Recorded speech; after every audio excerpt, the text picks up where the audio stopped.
తులవారికి గనక చూసుకున్నట్లయితే మీ లగ్నము నుంచి ఏకాదశ స్థానంలో శుక్రుడు కేతువు కలిసి ఉంటున్నారు. ఎప్పుడైతే ఏకాదశ స్థానంలో శుక్రకేతువులు కలిసి ఉంటూ మీ లగ్న అష్టమాధిపతి అయ్యాడు, దీనివల్ల మీకు కలిగే ఫలితాలు జూలై 5వ తేదీ నుంచి జూలై ఎండింగ్ వరకు ఈ రెండు గ్రహాలు కలిసి ఉంటాయి. మరి ఈ రెండు గ్రహాల యొక్క కలయిక వల్ల మీకు కలిగే ఫలితాలు ఏమిటి?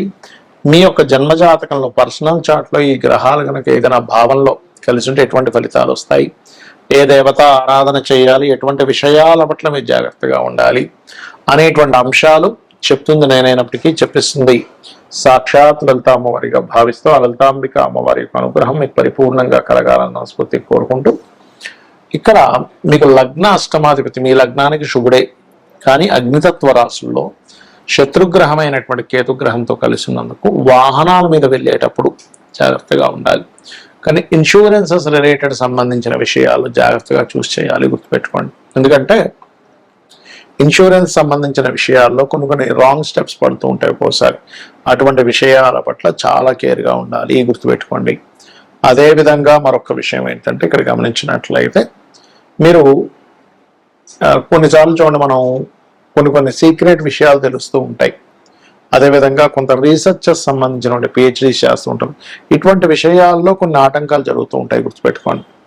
కాబట్టి ఈ ఇన్సూరెన్సెస్ సంబంధించిన ఈ పిహెచ్డీ చేసేటువంటి అంశాల్లోని మరియు అదేవిధంగా మరొక విషయం ఏంటంటే ఈ శుక్రకేతు సంబంధం ఎప్పుడైతే లాభస్థానంలో ఉంటుందో, ఈ లాభస్థానంలో ఉండేటువంటి శుక్రకేతువుల యొక్క ప్రభావం ఏదైతే ఉందో ఇది ఈ ఫ్యాషన్ రిలేటెడ్, అందానికి సంబంధించిన, వెహికల్ సంబంధించిన బిజినెస్లో ఉండేటువంటి వారికి, ట్రాన్స్పోర్టేషన్ బిజినెస్లో ఉండేటువంటి వారికి ఒక్కొక్కసారి ఏదో ఎక్కువ లాభం వస్తుంది కదా అని ఒక్కోసారి నమ్మి క్రెడిట్స్ ఇవ్వడము, లేకపోతే కొన్ని ఆకస్మిక సంఘటనల వల్ల రావాల్సిన లాభం పక్కకు పోవడం జరుగుతూ ఉంటుంది. కాబట్టి ముఖ్యంగా వాహనాలు నడిపేవారు, అంటే క్యాబ్ నడిపిస్తున్నారు, ఆటో నడిపిస్తున్నారు, లేదా మీకే ఒక 10 కార్లు ఉన్నాయి, ఒక 20 కార్లు ఉన్నాయి, వాటిని మళ్ళీ మనుషుల్ని బట్టి మేనేజ్ చేస్తూ ఉంటారు. అటువంటి విషయాల్లో ఖచ్చితంగా 100% మీరు ఏం చేస్తారంటే ఈ శుక్రకేతు సంబంధించినటువంటి ప్రభావం లాభస్థానాలు ఉంది కాబట్టి ఆ వ్యాపారంలో ఉండేటువంటి వారు ఖచ్చితంగా ఇంట్లో లక్ష్మీ గణపతి హోమం చేయించుకోవడము, నవగ్రహాల్లో శుక్రకేతు గ్రహాల దగ్గర దీపారాధన చేయడము, మరియు రావి చెట్టు కింద ఉండేటువంటి సర్ప ప్రతిష్ఠ చేసిన వాటి దగ్గరికి వెళ్ళి అక్కడ పసుపు కుంకుమ గంధం కలిపిన వాటర్తో అభిషేకించడము, గరుడ పురాణం వినడం కానీ చదవడం కానీ చేసినట్లయితే ఇది ఒక రకమైన సర్పదోషం చెప్పాలంటే. అయితే ఇక్కడ మీకు ఇది ఎక్కువగా మీ లగ్నానికి వీటి మీద ఎఫెక్ట్ చూపిస్తుంది, వేరే వాటి మీద కాదు చూపించేది.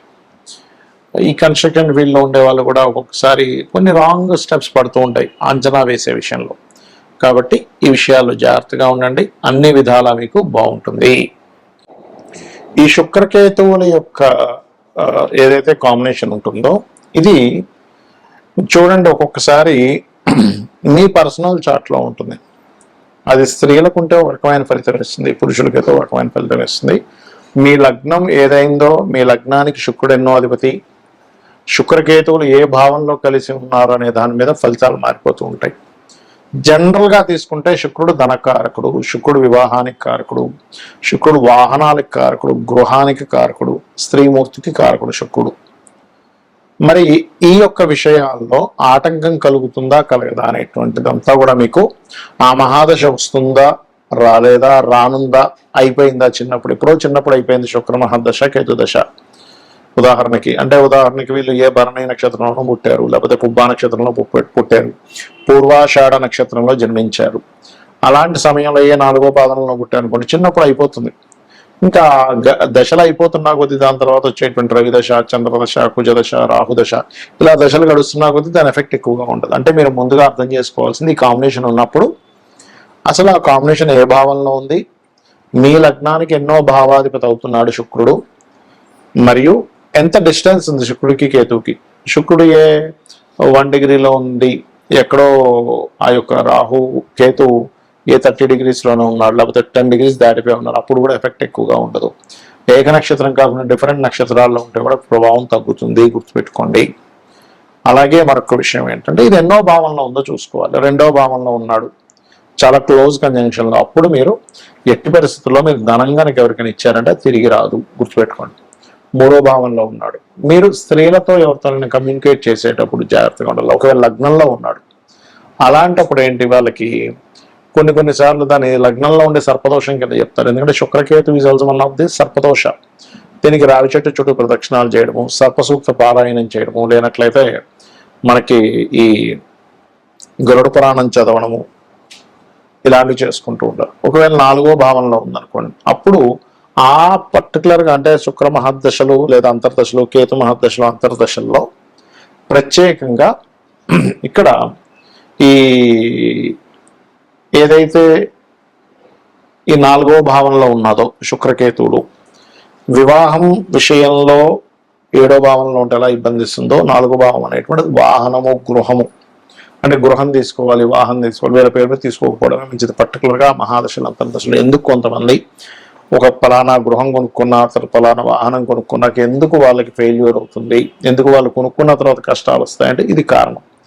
పంచమంలో ఉందనుకోండి శుక్రకేతువులు, అప్పుడు ఇచ్చేటువంటి రిజల్ట్స్ ఏమిటి అని చెప్పి చూసుకున్నట్లయితే పర్టికులర్గా ఈ సంతానం విషయంలో, సంతాన సంబంధించినటువంటి అంశాల్లో ఆ రకంగా ఉంటుంది చెప్పాలంటే. ఇక అదేవిధంగా ఆరో భావం, ఇక్కడ ఆరో భావంలో ఎప్పుడైనా శుక్రుడు కేతు ఉంటే అది వివాహం మీద ఎక్కువ ఎఫెక్ట్ చూపిస్తుంది. 7లో ఉన్న 6లో ఉన్నాయి. ఎందుకంటే సప్తమానికి వ్యయభావంలో శుక్రుడు వివాహ కారకుడు ఉండడం అన్నమాట. దీనికి కారణం అదేంటంటే 6 రోగస్థానం కదా, అంటే రోగ సంబంధించిన ఇస్తాడు. హార్మోనియల్ రిలేటెడ్ ఇష్యూస్, పొత్తి కడుపులో ఇబ్బంది రావడము, అదేవిధంగా స్త్రీలతో అనవసరంగా శత్రుత్వాలు రావడం. ఎందుకంటే రుణ రోగ శత్రు సంబంధం కదా, అందుకని స్త్రీలకు అప్పులు ఇవ్వడం ద్వారా ఇబ్బంది రావడం జరుగుతూ ఉంటుంది. సప్తమం అయితే వివాహము, సామాజిక విషయాలు, ఇట్లాంటివన్నీ కూడా. లీగల్ ఇష్యూస్ కూడా చెప్తాం శుక్రకేతులు సప్తమంలో ఉన్నప్పుడు. సహజంగా సప్తమం అనేటువంటి లీగల్ ఇష్యూస్. అదేవిధంగా అష్టమం, ఎక్కడా కూడా శుక్రుడు కనుక శుక్రకేతువులు కలిసి ఉంటే, శుక్రుడు సింగిల్గా ఉంటే వేరు, మీ లగ్నానికి శుభుడైతే తాతగారు ఆస్తి విపరీతంగా వస్తుంది. కానీ కేతువుతో కలిసినప్పుడు ఏమవుతుందంటే తాతగారి యొక్క గృహంలో వీళ్ళు ఉండకూడదు. ఉన్నా కొద్దీ వాళ్ళకి పెద్దగా ఎదుగుదల ఉండదు. ఒకవేళ ఆ ఆస్తి వచ్చినా సరే అమ్మేసి కూడా కొనుక్కోవాలి తాతగారు ఆస్తి వస్తే. అదేవిధంగా భాగ్యభావంలో ఉంటే తండ్రి గనక మంచి గణపతి ఉపాసకులైనా, అమ్మవారి ఉపాసకులైనా చాలా బాగా ఉంటుంది ఆ ఇంటికి. అదేవిధంగా వీళ్ళు ఎక్కువగా గణపతి క్షేత్రాలకి లేదా అమ్మవారి క్షేత్రాలకి వెళ్ళినట్లయితే మరింత బాగుంటుంది, గుర్తుపెట్టుకోండి. అదేవిధంగా దశమ స్థానం అంటే శుక్రకేతువులు కనుక దశమంలో ఉన్నట్లయితే ఇక్కడ ఈ వృత్తి సంబంధించినటువంటి విషయంలో గమనించుకున్నట్లయితే వీళ్ళకి వృత్తి వ్యాపార సంబంధించినటువంటి అంశాల్లో, ముఖ్యంగా లాభమైతే వ్యాపారము, దశమైతే వృత్తి సంబంధించినటువంటి విషయంలో ఇక్కడ ఏంటంటే చేస్తున్నటువంటి జాబ్లోనే కొంతమంది స్త్రీమూర్తి మూలంగా కొంత ఇబ్బందులు వస్తూ ఉంటాయి. అది ప్రధానంగా చూసుకోవాలి. అలాగే లాభస్థానం అనుకోండి, వ్యాపారం 12వ స్థానం అయితే తండ్రి యొక్క ఆస్తి. ఈ రకంగా అక్కడ ఉండేటువంటి పోర్ట్ఫోలియోస్ ఏమిటి, ఒక్కొక్కసారి వీళ్ళకి స్పిరిచువల్ లైన్లో ఉండేటువంటి వారికి శుక్రకేతు ఇబ్బంది ఏమి ఇవ్వదు, గుర్తుపెట్టుకోండి. ఏమీ ఉండదు స్పిరిచువల్ లైన్లో ఉండేటువంటి వారికి. అదేవిధంగా కొంతమంది సర్జన్స్ ఉంటారు, కుజుడుగా కలిసి వచ్చాడు, గైనికల్ రిలేటెడ్ ఇష్యూస్ సర్జన్స్ ఉంటారు, వాళ్ళకి ఇబ్బంది ఉండదు మళ్ళీ. అలాగే అమ్మవారి టెంపుల్లో ఏదైనా పూజ చేసుకుంటూ ఉంటారు, లేకపోతే గణపతి చేసుకుంటూ ఉంటారు, వాళ్ళకి ఇబ్బంది ఉండదు, వాళ్ళకి మంచి ఫలితాలు ఇస్తుంది. అయితే ఈ కాంబినేషన్ ఉన్నప్పుడు మాత్రం లక్ష్మీ గణపతి ఆరాధన చేయడం అన్ని విధాల ఉత్తమం. శ్రీమాత్రే నమః.